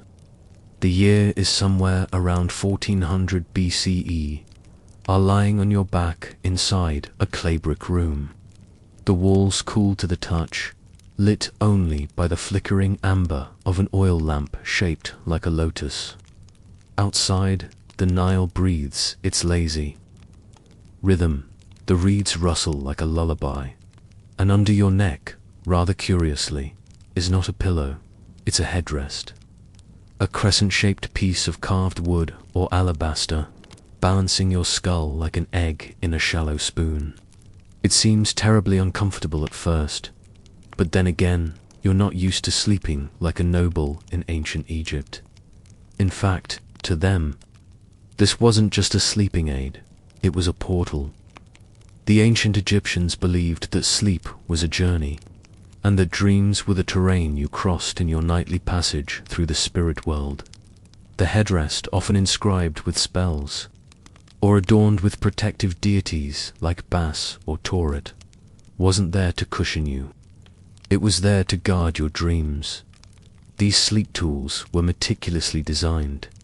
The curved top cradled the neck, elevating the head from the ground, while the space beneath allowed air to circulate. Especially important in a desert climate, where even the night could sweat. More than comfort, though, the elevation was spiritual. Your head, the seat of the car, the life force, was held up. Protected, reverent, rich or poor, the sleeping customs of Egypt were defined by ritual and belief. If you were wealthy, your sleep might take place on a low bed made of woven reeds, stretched tight across a wooden frame. You would be fanned by a servant, lulled by perfume from burning incense, and shaded by draped linen. Perhaps you would sleep with amulets under your pillow if you had one, or wear a charm etched with hieroglyphs to keep away the evil that wandered in dreams. If you were poor, you might sleep on the floor, on mats of papyrus, curled in the crook of a clay wall, shaded from the sun and the snakes alike. Your headrest would be carved from cheaper wood, acacia or sycamore, and handed down from generations before you. And yet, both rich and poor placed immense faith in dreams. A dream wasn't just a fancy of the sleeping brain. It was a message from the gods, a warning, a gift, or sometimes a trick. Priests trained as dream interpreters would record visions on scrolls and tablets, Temples dedicated to gods like Thoth or Serapis offered dream incubation chambers, rooms specifically for sleeping in hopes of receiving divine instruction. You would anoint yourself in oils, eat a prescribed meal, lie in silence, and drift into the sacred murk of sleep. It wasn't just bedtime. It was a ceremony, and as you now lie beneath your woven blanket, the air perfumed with myrrh and the distant scent of drying fish from the market, your eyes grow heavy. You look up and see a mural on the ceiling, Nut, the sky goddess, arching protectively above you in painted blue. You wonder, just briefly, what messages will come tonight. Will you see your grandmother again? Will the god of medicine whisper herbs into your dreams? Will you awaken knowing how to heal a broken bone? Or will you simply dream of water and wake with a dry tongue?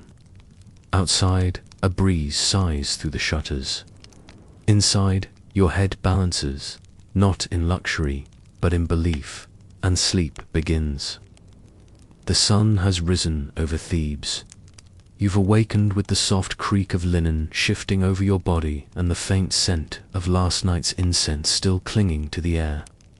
Your neck is slightly sore from the wooden headrest, but it's a small price to pay. After all, you've had a dream, vivid and strange. You dreamed of a cat wearing gold rings, walking backward through a temple doorway. Now you wonder, what does it mean? In ancient Egypt, your first stop might be the local temple. Dream interpreter, a priest or scribe trained in the symbolic language of the gods. These specialists didn't improvise their answers. They consulted dream manuals, scrolls filled with meticulously recorded dreams and their meanings, collected over generations. One surviving example is the Ramesside Dream Book, a document written during the 19th dynasty. It categorizes dreams into good and bad, depending not on logic but omen. Dreaming of drinking warm beer. Bad. Dreaming of catching a large fish. Good. Dreaming of walking backward, just like your cat. Probably terrible. These manuals weren't playful bedtime stories. They were spiritual diagnostics. Much like reading entrails or watching bird patterns, dream interpretation was a serious science to the ancient Egyptians. People shaped their daily actions around their dreams. A merchant might delay a journey if he dreamt of a collapsing roof. A farmer might plant early if he dreamed of green frogs leaping across his path. There were even dream spells, incantations, recited before sleep to ward off bad dreams or invite visions from specific gods. Many people slept with protective amulets tied around their neck or hidden beneath the headrest. Gods like Base, the squat, lion-faced deity of protection, were especially popular for this. With his bulging eyes and dwarf-like body, Base was more fearsome to demons than to humans.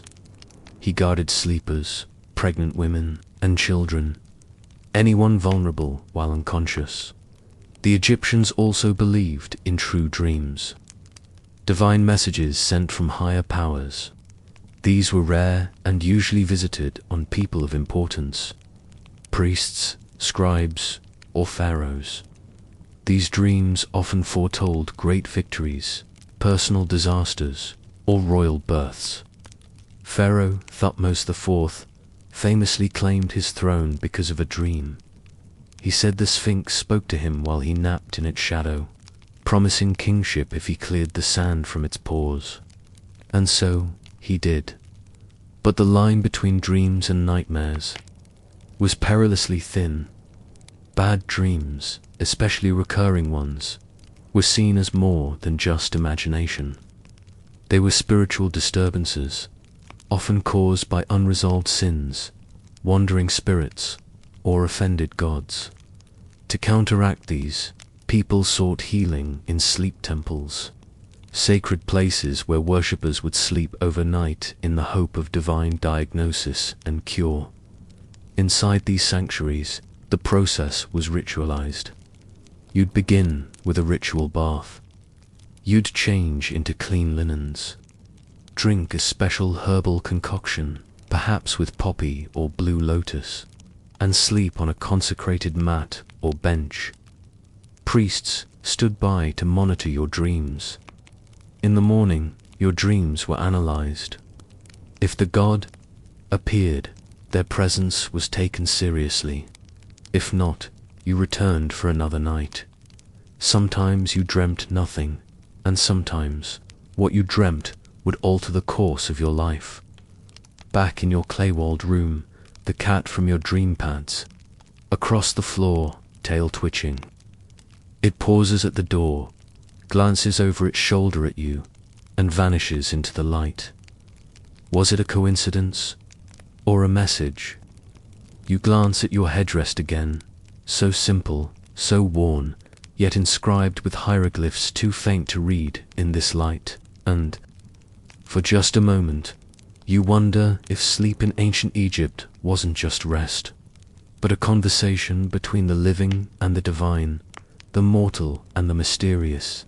Tonight, you think you'll pay closer attention. Night falls again over Thebes. The market streets grow quiet. The hum of life gives way to the quiet shuffle of sand and the rustling of linen robes. In the windowless tombs along the cliffs beyond the city, nothing stirs. And yet, in Egyptian belief, this is when the soul is most active. To understand ancient Egyptian sleep, we must remember, to them, sleep and death were cousins. They believed that when you slept, your the personality soul, could rise from your body like a bird with a human head and travel between worlds.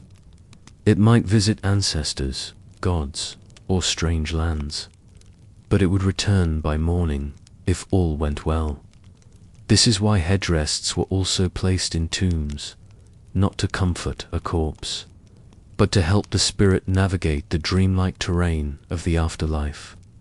In tombs, headrests were often made of alabaster or faience, decorated with spells from the Book of the Dead. Some even featured the Eye of Horus, carved on the side, a sign of divine protection. These objects bridged to states, waking and dreaming, life and death, and what dreams awaited.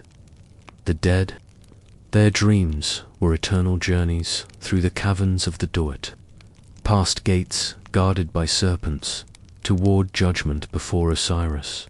To the Egyptians, sleep was practice for this. That's why sleep rituals were serious. It's why spells were whispered before bed. It's why people slept with charms around their necks and oil on their foreheads. Even lullabies held meaning. One lullaby, recorded in a 20th dynasty papyrus, pleads with spirits and demons not to disturb the child's. Sleep, sleep, sleep in peace, O little one. Do not listen to the wandering ones. Let no demon pass through the door, for the god base guards the floor. In rural homes, mothers sang while gently patting woven mats. In palace nurseries, nurses would rock cradles shaped like boats and nod to Ro's solar bark that drifted through the underworld each night. Across classes, sleep was never passive. It was navigated, guarded, prepared for, like a voyage with unseen risks. Even language reveals the connection. The Egyptian word for sleep, nejm, is the same root as sweetness and pleasure. To sleep well was to be at peace, aligned with Mat, the order of the universe. To dream poorly was to risk imbalance. In the end, whether you were a farmer curled on straw beside your donkey, or a queen resting on ivory linen, beside a servant fanning cool air across your face, sleep was not just biological, it was cosmic. So, tonight, as you settle your head once again on that worn wooden headrest, you might not think of dreams as just dreams.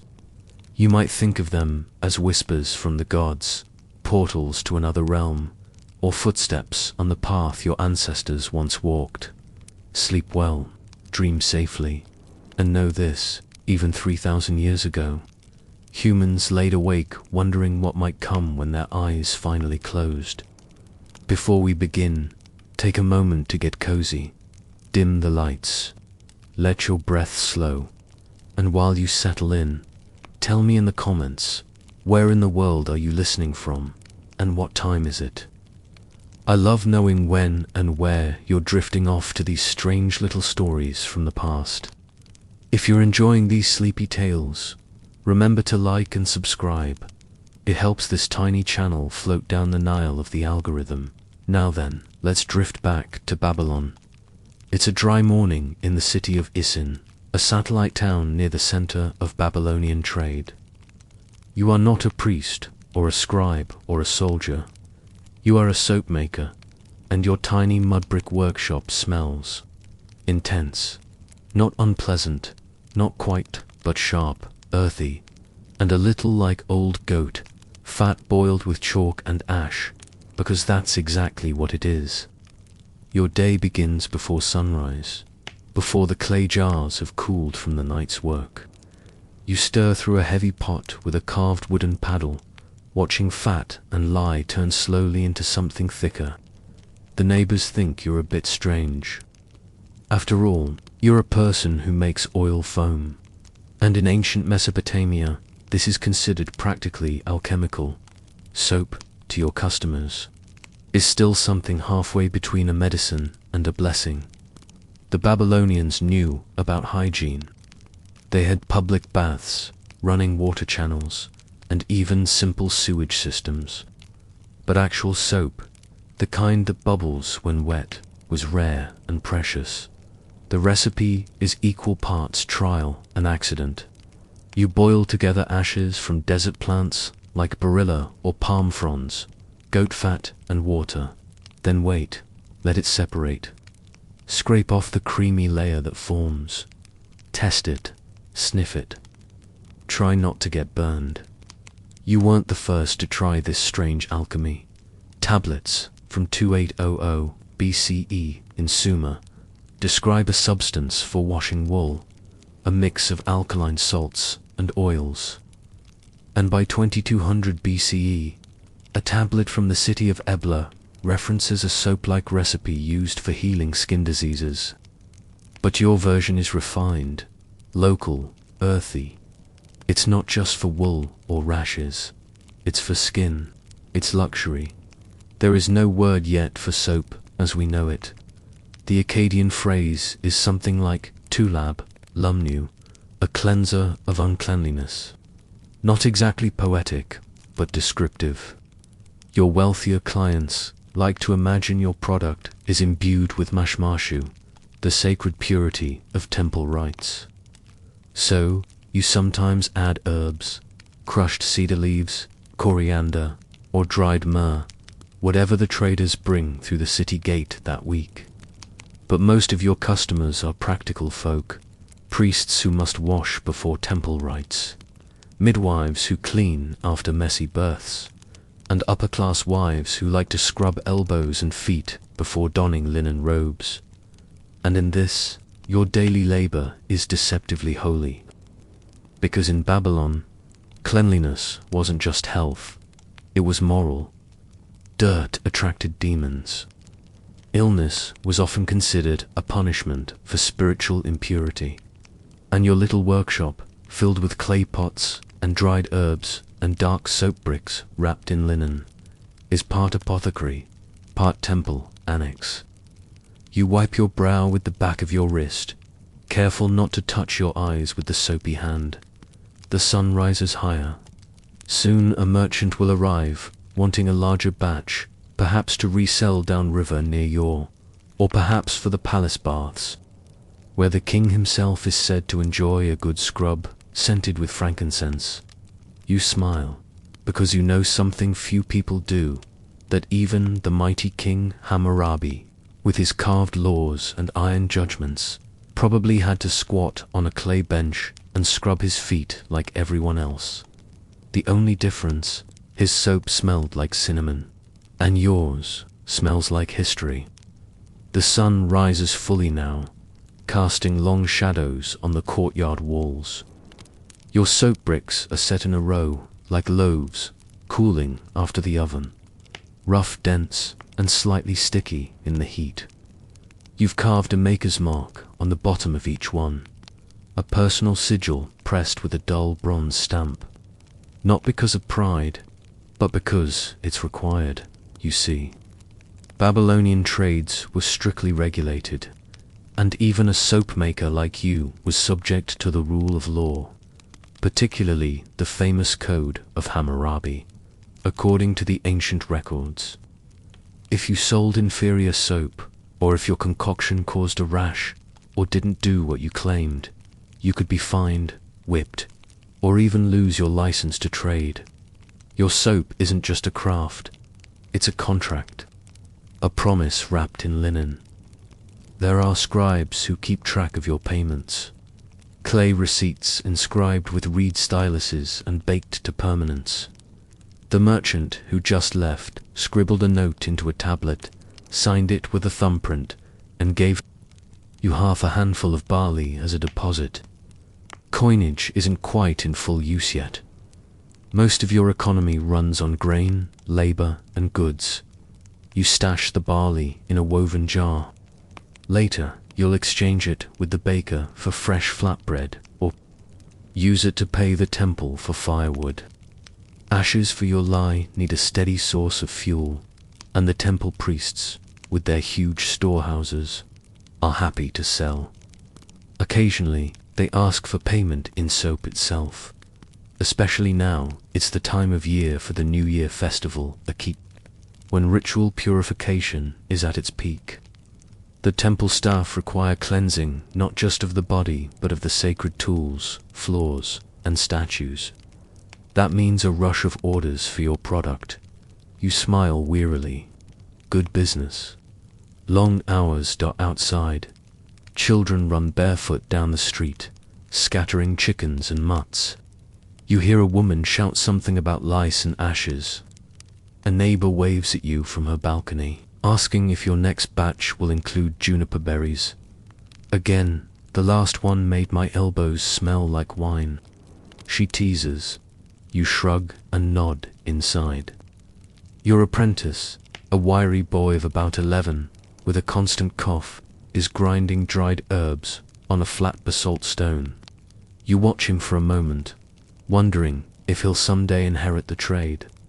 Most boys in Babylon want to be scribes or soldiers, but few have the patience for the slow alchemy of soap. Maybe this one will surprise you. The door creaks open again. This time, it's a midwife, tired-eyed, carrying a bundle of red mats in one arm, and holding a sleeping infant in the other. She asks for your softest soap, something gentle, she whispers, for the child's first bath. You give her half a bar and throw in a strip of linen for free, because you remember the day your own first child was born, and how the midwife gently bathed her in warm water laced with crushed mint and sheep's milk. It was your soap, but it felt like a spell, and in that moment it was. Soap, for all its grit and goat fat scent, was also a symbol, a way to clean more than just skin, to purify moments, births, deaths, sacrifices, feasts. Soap accompanied them all, and yet, behind every sacred ritual, there was someone like you, stirring fat in a clay pot, coughing through the smoke, praying the fire stayed steady. Even the high priests in the ziggurat towers, they depended on the humble hands of the soap maker, because everyone, no matter their rank, eventually needed a wash. By late afternoon, the clay pots have cooled, the scent of boiled fat has mellowed into something faintly sweet, and your hands are stiff with lye burns and work. You sit on a low stool in the shade of your courtyard and watch the slow bustle of the street. A merchant cart wobbles past, its wheels creaking against sun-baked stone.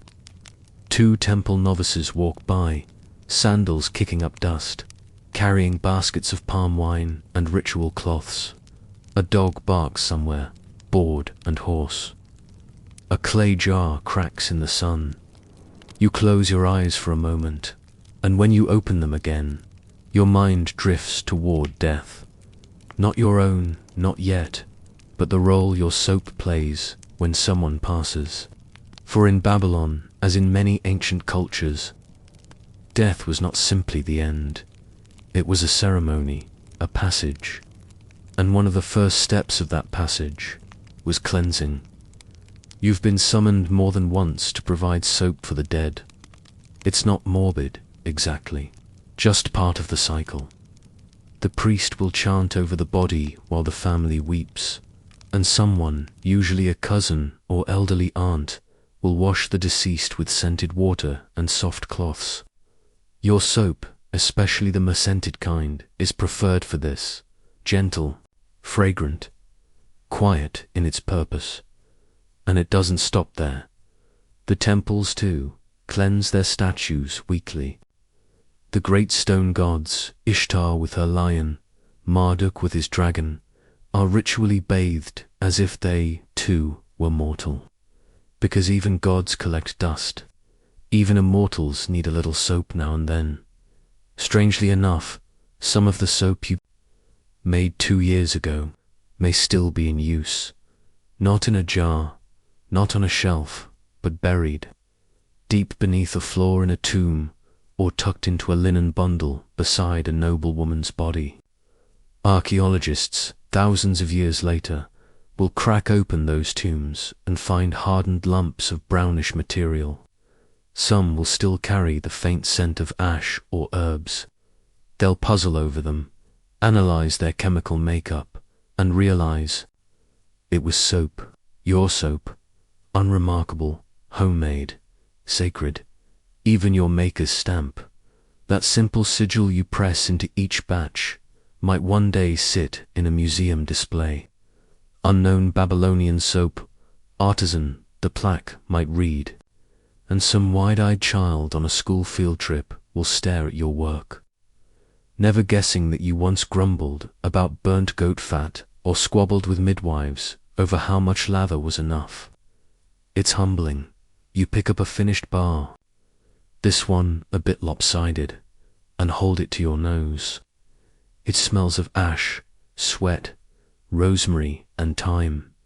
You think about the future, about the soap you've not yet made, about your apprentice, still too skinny, still coughing, but learning.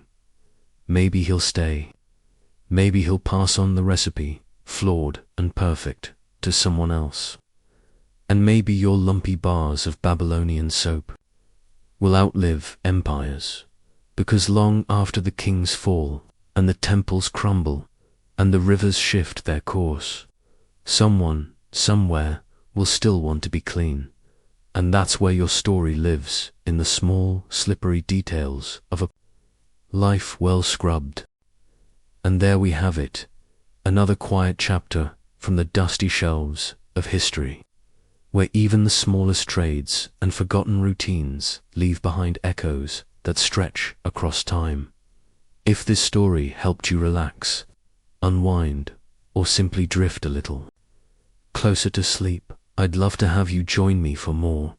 Subscribe to the channel for more slow, gently curious tales, where the past is quiet, the facts are real, and the goats are always a little too close to the fireplace. Thanks for listening, and wherever you are in the world, good night and sleep well.